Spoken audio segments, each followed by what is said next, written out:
Bonjour à toutes et à tous, bienvenue dans cette édition ce vendredi, veille de week-end. Tout de suite les titres avec à la une ce matin, en ce 8 mars, on se doit bien sûr d'évoquer la journée internationale du droit des femmes. Depuis sa création en 1977 par l'ONU et ces dernières années par la mise en œuvre de politiques et de lois d'égalité, la place des femmes dans la société a progressé. Mais l'évolution reste lente malheureusement. Les différences et discriminations sont encore bien réelles. Selon les chiffres de la préfecture de région présentés hier dans les Hauts-de-France, l'écart de salaire entre hommes et femmes est encore de 18% dans le secteur privé. Dans le secteur public, les postes à responsabilité confiés à des femmes ne représentent que 36%. Et en politique, on ne compte que 38,5% précisément d'élus féminines. Aujourd'hui, seuls 27% des filles se tournent d'ailleurs vers des études d'ingénieur. Le détail de cette étude avec cette interview menée par Idil Gunaï. Il y a un certain nombre d'actions qui ont déjà été mises en place, il y a des plans d'action qui se mettent en place et néanmoins on continue d'avoir des chiffres qui évoluent très lentement parce qu'il y a toute une acculturation à faire, il y a un travail sur ces fameux stéréotypes qu'il faut remettre en cause systématiquement, revoir, et l'éducation nationale qui présentait aujourd'hui ces chiffres mais aussi la convention interministérielle pour l'égalité entre les filles et les garçons dans le système éducatif qui va être renouvelée cette année, montrer justement tous les engagements qui étaient pris par l'éducation nationale au niveau de la scolarité, au niveau scolaire et au niveau des parcours que pouvaient suivre les jeunes. Dans cette édition également, on vous parle de la problématique douanière dans la région à quelques semaines du Brexit. À Calais, depuis le début de semaine, les agents sont en grève. Les agents de la douane et le trafic transmanche s'en trouvent fortement ralentis avec des conséquences sur les routes et notamment sur l'A16. À la gare de Lille-Europe également, les douaniers doivent gérer environ 1500 voyageurs par jour, comme leurs collègues du littoral. Ils déplorent un manque d'anticipation et de moyens en vue du Brexit.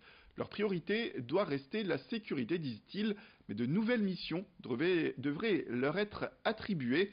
Une fois le Brexit appliqué, comme la taxation et détaxation qui pourraient rapporter beaucoup d'argent à l'État, les douaniers demandent donc des renforts d'effectifs et une revalorisation salariale. Explication complémentaire tout de suite avec cette interview. L'État nous dit qu'il faut supprimer des fonctionnaires parce que il y a pas, voilà, on est en déficit. Et là, on a l'occasion de taxer les voyageurs en dehors de l'Union européenne, c'est-à-dire les Britanniques, comme font tout, comme fait la Suisse, Andorre et compagnie, ou même les États-Unis. Et nous n'avons pas les moyens pour mettre en place ce processus de taxation, quoi. Et même les usagers qui voudraient se faire rembourser la taxation, peut-être qu'on ne sera pas en capacité de le faire non plus. Parce qu'on va devoir, une des nouvelles missions, c'est la détaxe. C'est-à-dire tout passager qui a dépensé plus de 300 euros et qui est citoyen non européen, on pourra lui rembourser la TVA. Et donc, à l'heure actuelle, personne n'est formé à ce truc, au niveau matériel et au niveau même infrastructure. Et il n'y a même pas le bureau de détaxe qui devrait être dans la salle d'attente juste à côté de nous qui a été construit. C'est un appel régional. Comment ralentir certaines maladies dégénératives? C'est la question à laquelle va tenter de répondre le CHU de Lille. L'hôpital est donc à la recherche d'une centaine de volontaires qui seront rémunérés pour tester des solutions pour entraîner sa mémoire. Vincent Villard vous donne plus d'informations. Il n'existe toujours pas de technique reconnue pour lutter contre les troubles de la mémoire.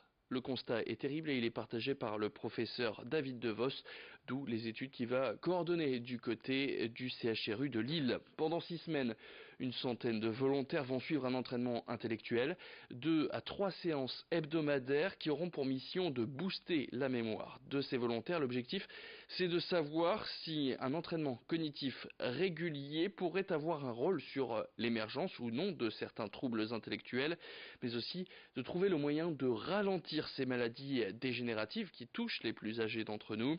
Le CHU est donc à la recherche de 120 volontaires qui doivent être âgés de 55 à 75 ans, sans maladie neurologique et avec le permis de conduire.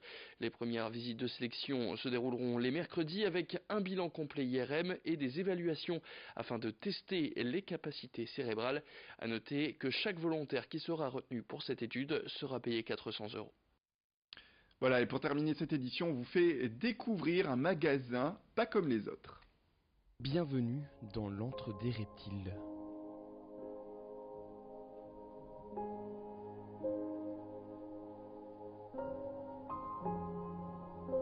Depuis 1999, Stéphane élève de nombreux reptiles dans ses locaux dans les Flandres. Il a été le premier éleveur de ces animaux en France. Et une particularité, une grande partie de ces serpents sont nés ici et tout se passe dans la salle de reproduction.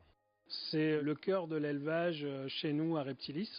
On a à peu près 900-950 reproducteurs ou bêtes qui sont en train de devenir des reproducteurs, donc presque en âge. C'est important parce que déjà je suis passionné, j'ai fait de l'élevage depuis plus de 30 ans, donc c'est vraiment quelque chose qui me tient à cœur. Et puis en termes de qualité d'animaux, on connaît tout l'historique des animaux. Et ça pour nous c'est important et c'est ce qui a fait qu'on a été connu et reconnu avec nos reptiles. Une fois les serpents nés, Stéphane s'occupe de leur élevage. Les reptiles sont nourris le mardi et le jeudi, l'eau est changée régulièrement, une mécanique bien rodée.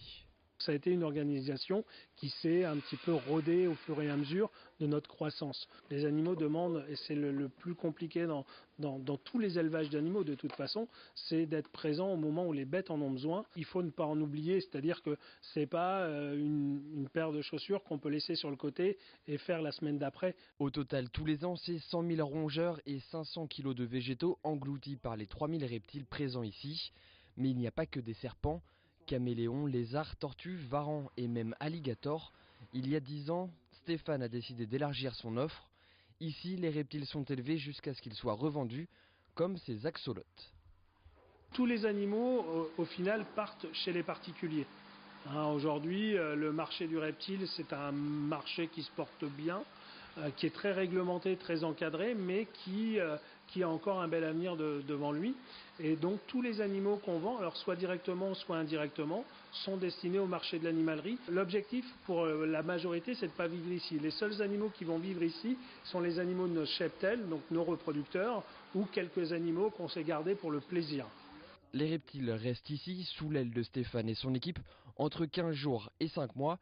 Tous les ans, 25 000 reptiles sont vendus dans une centaine d'animaleries dans la France entière. Voilà pour ce reportage et ces belles images. C'est la fin de cette édition. Merci à toutes et à tous de nous avoir suivis. Restez avec nous, l'information continue. Tout de suite après le jingle, retrouvez vos prévisions météorologiques.